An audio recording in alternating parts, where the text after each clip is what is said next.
Between the years of 1981 and 1996, National Public Radio produced radio drama versions of the original Star Wars trilogy. These radio versions expanded upon events in the original films. These versions are interesting, considering they came out at a time where there wasn't really that much other Star Wars stuff. All three original radio dramas are narrated by Ken Hiller, who introduces and ends every episode.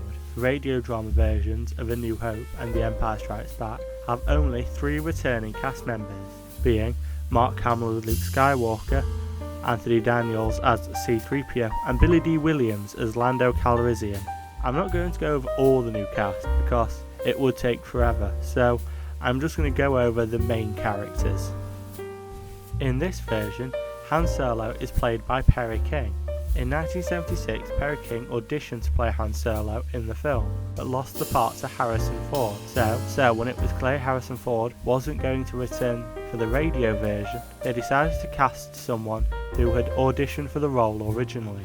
Princess Leia in this version is played by Anne Sanch, who was mostly known for her theatre work before this. Unlike Perry King, she had no prior experience with Star Wars. Darth Vader was played by Brock Peters. Brock Peters was a fairly famous film actor in his day, appearing in To Kill a Mockingbird in 1962 and Star Trek The Undiscovered Country. They also cast Bernard Bershins as Obi-Wan, John Lithgow as Yoda, and Paul Hench as the Emperor. In 1996, after a 12-year absence, they decided to convert Return of the Jedi to radio. This time, only Anthony Daniels returned from the films. From the other radio dramas, Perry King, Anne Sanch, Bernard Burns, John Lithgow, and Brock Peters returned to fill their original roles. They recast Luke Skywalker, due to the fact Mark Hamill wasn't available, Joshua Fordham, who also played Luke in the read-along Return of the Jedi CD. They also cast Ira Gross as Lando Calrissian and David Byron as Anakin Skywalker. Obviously, with converting the original trilogy from screen to audio, there had to be some changes to fit the format.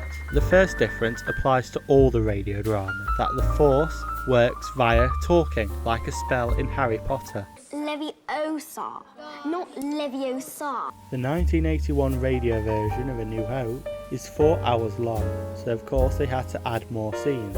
The extra scenes show Princess Leia stealing the Death Star plans, showing Luke's home life on Tatooine, and Luke trying to convince Han to stay to fight against the Death Star.